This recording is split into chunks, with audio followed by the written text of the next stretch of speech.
රටේ ඇති වෙලා තියෙන ස්වභාවික ආපදා තත්ත්වයත් එක්ක මේ දවස්වල සුලභව වෙන්න පුළුවන් කතා බහට ලක් වෙන තවත් එක් දෙයක් තමයි ආහාර විෂවීම, වමනය, පාචනය මේ වගේ දේවල් මේ තුනම මම එකට අරන් කතා කරන්න හිතුවා මේ වීඩියෝ එකේ. මොකද මේ දවස්වල වෙන්න පුළුවන් ලොකුම දෙයක්. මේ தත්ත්වය ඇත්තටම ගත්තොත් ප්‍රායෝගිකව ගත්තොත් මිනිස්සු අසරණ වෙන වෙලාවක්. එතකොට සෞඛ්‍ය ආරක්ෂිත පුරුදු වෙනස් වෙලා තියෙනවා. ඉන්න තැන් අවදානමක් සහිත තැන්වල ඉන්න වෙලා තියෙනවා. එතකොට පිරිසිදුකම පවත්වා ගන්න ටිකක් අපහසු වෙලා තියෙනවා. පිරිසිදු ආහාර ජලය පාවිච්චි කරන්න අපහසු වෙලා තියෙනවා. එතකොට හදිස්සියෙම ලහිලහියේ ආහාර පිළියෙල කරන්න ඉතින් උදව් කරන අයත් ඉක්මනින් ආහාර පිළියෙල කරන්න වෙලා තියෙනවා. ආහාර පැගෙන යන්න වෙලා තියෙනවා. ගබඩා කරන්න වෙලා තියෙනවා. එතකොට ඒ වගේම Tamanට ලැබෙන ආහාරයක් ඕන ආහාරයක් ගන්න සිද්ධ වෙලා තියෙනවා. ඒ තරමට සමාජය දැන් පීඩාවකට පත් වෙලා තියෙන වෙලාව. මේකෙදි මම වැඩිපුරම ආහාර විෂවීම වමනේ පාචනය එකට ගන්න කතා කරේ. මේ ඔක්කොම එකට ළඟින් යන දේවල්. එතකොට ආහාර විෂවීමක් කියන්නේ ඇත්තටම අපි ගන්න ආහාරවල බැක්ටීරියා, වෛරස්, පරපෝෂිත ආසාදන වලින් තිබ්බහම එයින් ඇති කරන ප්‍රතිඵලයක් තමයි ආහාර විෂවීම කියලා එන්නේ. එතකොට ආහාර විෂවීමක් ක්ෂණිකව ආහාරයක් ගත්ත වෙලේ ඉඳන් සතියක්, දවස් 5ක් ඔය වගේ කාලයක් ඇතුළත විෂවීමේ ලක්ෂණ පෙන්වන්න පුළුවන්. අපිට ඒක වෙලාව කියන්න බෑ. මේකේ සාමාන්‍යයෙන් ගොඩක් වෙලාවට වෛරස් ආසාදනයක් වුණොත් නෝර වෛරස් කියන එකයි බැක්ටීරියා වුණොත් සැල්මොනෙල්ලා ඊකෝලයි කියන බැක්ටීරියා වල තමයි වැඩිපුරම ආසාදනයක් පෙන්වන්නේ. එතකොට මේකෙදි අපි ගොඩාක් බලන්න ඕන දේ තමයි ආහාර විෂවීමකදී කොහොමද අපි ආහාර විෂවීමක් හඳුනා ගන්න පුළුවන්. එතකොට ඒකට අපි කොහොමද ප්‍රතිකාර කරන්නේ? ඒකෙදී කොහොමද වෛද්‍යවරයෙක් හම්බෙන්නේ කොයි වගේ වෙලාවකද? එතකොට මේක වළක්ව ගන්නේ කොහොමද? මෙන්න මේ කරුණු තමයි අවධානය යොමු කරන්නේ. මේකේ සමස්තයක් විදිහට අපි ඔළුවේ තියාගන්න ඕන ප්‍රධාන අංගයක් විදිහට විජලනය වළක්ව ගන්න. සාමාන්‍ය වමනේ බඩේරිය යන වෙලාවල්කත් බලද්දී විජලනය වළක්ව ගැනීම තමයි අංක එකට අපි බලාගන්නේ. එතකොට ආහාර විෂවීමකදී මොනවද දෙන ලක්ෂණ? සාමාන්‍ය පොදුවේ අපිට උණ එන්න පුළුවන්. හරි? එතකොට හිස කැක්කුමක් එන්න පුළුවන්. ඔක්කාරේ එන්න පුළුවන්. වමනේ යන්න පුළුවන්. තර පාචනය වගේ බඩේලිය යන්න පුළුවන්. එතකොට ඇඟපත රිදෙන්න පුළුවන්. කලන්ත කැරකිල්ල එන්න පුළුවන්. ඒකට ෆිට් එකක් නැහැ. එතකොට මේ අපිට ඇඟ නිකන් නිදිමත මලානික් ගති මේ වගේ දේවල් එන්න පුළුවන්. මේ සාමාන්‍ය ලක්ෂණ. මීට අමතර වෙනවා විජලනයේ හින්දා එන ලක්ෂණ. ඒ කියන්නේ බඩේලිය හරි වමනේ හරි ගිහිල්ලා මේ විජලන තත්ත්වයක දුනොත් එන ලක්ෂණ. ඊට අමතරව සමහරවල්ලාට ගොඩ ලේත් යන්න ගත්තොත් මේ টয়ලට් යනකොට බඩේලිය යනකොට ලේ යන්න ගත්තොත් ඒ කියන්නේ සාමාන්‍යයෙන් ඇඟේ ලේ අඩු වෙන ලක්ෂණ එන්නත් පුළුවන්. ඒතර අපි කියමුකෝ ඇඟ වේලෙන ලක්ෂණ නැත්තම් විජලනය වෙන ලක්ෂණ තමයි අපිට ගොඩක් පිපාසයක් එන්න පුළුවන්. එතකොට ඇඟට ගොඩක් මහන්සියක් එන්න පුළුවන්. ඒතර ගොඩක් තව අපිට මුත්‍රා පිට වෙන එක අඩු වෙන්න පුළුවන්. මුත්‍රා කහ පාට යන්න පුළුවන්. එතකොට ඇස් යට ගිහිල්ලා එතකොට දිව කට වේලිලා ඒ වගේ දේවල් තියෙන්න පුළුවන්. එතකොට කලන්ත කැරකිල්ලක් එන්න පුළුවන්. මේවා තමයි විජලනයේ සම්බන්ධ ලක්ෂණ. ඊට අමතරව මම කලින් වීඩියෝ වල කියලා තියෙනවා ඇඟේ ලේ අඩුනහම ඒකත් නිදිමත ගතිය, කලන්ත කැරකිල්ල මේ වගේ දේවල් එන්න පුළුවන්. එතකොට මේ වගේ ලක්ෂණ තමයි ආහාර විෂවීමක තියෙන්නේ. එතකොට ආහාර විෂවීමක් වෙනුන පළියට වමනේ හා බඩේලිය ගිය පළියට අපි වෛද්‍යවරයෙක් යොමු වෙත නැහැ. ඒතර වෛද්‍යවරයෙක් ගාවට යන්න ඕන මොන වගේ අවස්ථාවලද? ඒක තමයි බලන්න. සාමාන්‍යයෙන් බැක්ටීරියා ආසාදන වුණත්, වෛරස් ආසාදන වුණත්, පරපෝෂිත ආසාදන වුණත් මේක සාමාන්‍යයෙන් දවස් 2-3 සතියෙන් මේක ඉක්මනින් ස්වභාවිකවම අපේ ප්‍රතිශක්තිකරණ පද්ධතිය මගින් හොද වෙලා යනවා. එකම දේ ඒ කාලය ඇතුළත අපි ආහාර රටා සෞඛ්‍ය පුරුදු පවත්වාගෙන විජලනය වළක්වාගෙන ඉන්න ඕන. හොඳට දියර ಜಾති පානය කරන්න ඕන. එතකොට මේ කියන කාලය ඇතුළතදී අපි වෛද්‍යවරයෙක් හම්බෙන්න ඕන කොයි වගේ අවස්ථාවලද? ඒක තමයි මේ හැදෙන වමනේ බඩේලිය යන එක අවුරුදු 5ට වඩා දරුවෝ වයස් සීමාවක් ගත්තොත් අවුරුදු 65ට වැඩි වැඩිහිටියොන්ට ගැබිනි මාතාවන්ට මේ ආයත වැළඳුනොත් සහ ප්‍රතිශක්තිකරණය අඩු.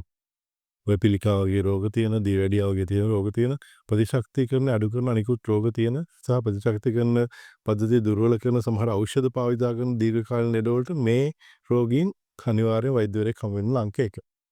ඊට පස්සේ අපි වමනේ බඩේලිය යන එක දවසට 6 පාට වඩා වැඩි යනවනම් විජලනයේ හරි සම්භාවිතාවයක් තියෙනවා.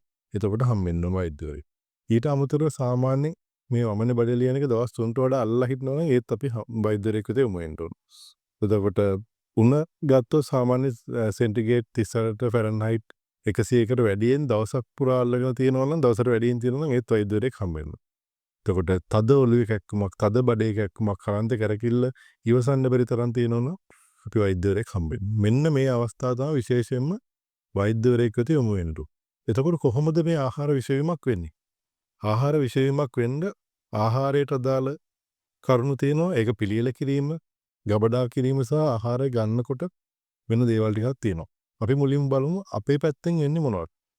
ආහාර ගන්න කෙනයි පිළියෙල කරන කෙනයි දෙන්නම හොඳට හොදලා පිරිසිදුව ආහාරය පිළියෙල කරන්න ඕන, ආහාරය ගන්න ඕන. ඒක වෙන්නේ නැත්තම් එතකොට ආහාර විස වෙන්න පුළුවන්, විස බීජ එන්න පුළුවන්. එතකොට පිළියෙල කරන ආහාර පිළියෙල කරන භාවිත කරන උපකරණ පිරිසිදු නැත්තම් එන්න පුළුවන්. ඊට අමතරව ගන්න ආහාර, ඒ ආහාර හොදන්න පාවිච්චි කරන ජලය. එතකොට ඒ වගේ විස බීජ තියෙනවා නම් ඒත් ආහාර විස වෙන්න පුළුවන්. එතකොට මේ ආහාර සමහර ගබඩා කිරීම වලදී සමහර ෆ්‍රිජ් තියෙනවා ගොඩක් කාල සෙන්ටිග්‍රේඩ් 18ට වඩා අඩු වෙන්න ඕන උෂ්ණත්වය ගබඩා කරන්න. එතකොට ඒ ආහාර ගබඩා කරන සුසු නැති ටෙම්පරේචර් එකක් තියෙනවනම් හරි ගබඩාවක් වෙන්නේ නැහැ. එතකොට ගබඩා කිරීම සමහර ට්‍රාන්ස්පෝර්ට් කරනකොට විස බීජ එකතු වෙන්න පුළුවන්. එතකොට ගබඩා කිරීම ට්‍රාන්ස්පෝර්ට් කරන ප්‍රවාහනයේදී එතකොට අපි ගන්නකොට අපේ හයිජීන් එක, අපේ පිරිසුදුභාවය, ආහාර ජලය වල පිරිසුදුභාවය මේ සියල්ල බලපානවා. ඔය ටිකට අමතරව ඔය පැස්චරීකරණය කරන්නේ නැති කිරි වර්ග ගන්නකොටත් ඕක වෙන්න පුළුවන්. මස් මාළු ගන්නවා හොඳින්ම පිසෙන්න බාගෙට මේ පිළියෙල කරන ලද ආහාර වලින් ඒත් විස බීජ එන්න පුළුවන්. හරියට සම්පූර්ණයෙන් පිළියෙල කිරීම වෙන්න ඕන මස් මාළු මේ පාවිච්චි කරනවා නම්. බිත්තර පාවිච්චි කරනවා නම් ඒත් ඒ වගේ. ඒතකොට මෙන්න මේ ක්‍රම වලින් තමයි ආහාර විෂවීමක් සිද්ධ වෙන්නේ.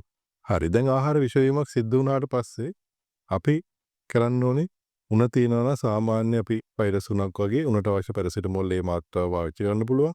එතකොට විජලනයේ වළක්ව ගන්න දීර්ඝ ಜಾති ගන්න පුළුවන්. කැඳ එකක්, සුප් එකක්, ජීවනී එකක්. එතකොට අපිට තව වුණනම් ඒ එතනින් එහාට ගිහිල්ලා ඒවත් පාවිච්චි කරන්න බැරි නම් අපිට රෝහලක නැතරලා හරි වෛද්‍යවරයෙක් වෙත යොමු වෙලා අපිට සේලයින් එකක් වගේ ගන්නත් පුළුවන්. මේ වගේ ඇඟ වියලි වෙන එක නවත්ත ගන්න ඕනේ. එතකොට ඊට අමතරව අපිට ප්‍රොබයොටික්ස් පාවිච්චි කරන්න පුළුවන් වෛද්‍ය නිර්දේශ මත. ඊට අමතරව තව ලොපෙරමයිඩ් වගේ ඖෂධ තියෙනවා. මේ සියල්ල වෛද්‍ය නිර්දේශ මත තමයි පාවිච්චි කරන්න ඕනේ. මේකෙදී අපි ගන්න ඕන ලොකුම කාරණේ තමයි මේ කාලේ හැටියට අපි ඉස්සෙල්ලා කතා කරමු මේ වුණා වගේ මේකත් ඉක්මනින්ම පැතිරී යන්න පුළුවන්. හරි. එතකොට මේක අපි කොහොමද වළක්ව ගන්න? වළක්ව ගන්න අර කියන අපේ දුර්වලතාව වගේ හර ගන්න ඕනේ.